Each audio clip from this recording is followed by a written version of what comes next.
السلام علیکم ورحمۃ اللہ وبرکاتہ۔ اعمال سے احوال بنتے ہیں۔ انسان کے اعمال پر انسان کے حالات کا فیصلہ کیا جاتا ہے۔ اگر اعمال اچھے ہو تو اللہ تعالی حالات کو اچھا کر دیتے ہیں، اعمال برے ہو تو اللہ تعالی حالات کو بھی برا کر دیتے ہیں۔ اسی لیے فرمایا گیا ہے اعمالکم امالکم، تمہارے اعمال ہی تمہارے حاکم ہیں، جیسے عمل ہوگے ویسے ہی حاکم ہوگے۔ آج کا انسان یہ چاہتا ہے کہ حالات پہلے ٹھیک ہو، عمل میں بعد میں ٹھیک کر لوں گا۔ یہ خدائی ترتیب کو الٹنے والی بات ہے۔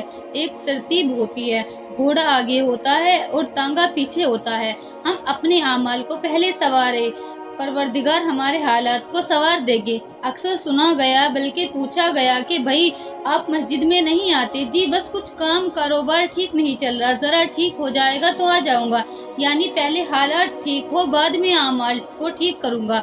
ہم الٹی ترتیب چلنا چاہتے ہیں، یہ نہیں ہوتا۔ چنانچہ جو لوگ اپنے اعمال کو درست کرتے ہیں اللہ تعالیٰ ان کے حالات کو بھی درست کر دیتا ہے۔ نیک اعمال کے آخرت میں تو فائدے ہوں گے ہی، دنیا میں بھی بہت سے فائدے ہیں۔ اگر ہم پر یہ بات کھل کر آ جائے کہ نیک اعمال کے دنیا میں کیا فائدے ہیں تو ہم نیک اعمال کے پیچھے بھاگنے والے بن جائیں گے۔ صحیح بات یہ ہے کہ ہمیں پتہ ہی نہیں، یہ اللہ والے، یہ بڑے دانا لوگ ہیں، ایسے راستے کو انہوں نے چنا ہے کہ جس راستے پر کامیابی ہی کامیابی ہے۔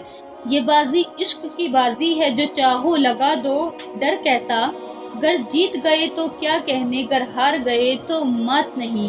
کہ اگر اس راستے میں جیت گئے تو پھر تو بات ہی کیا ہے، ہار بھی گئے تو شکست نہیں بلکہ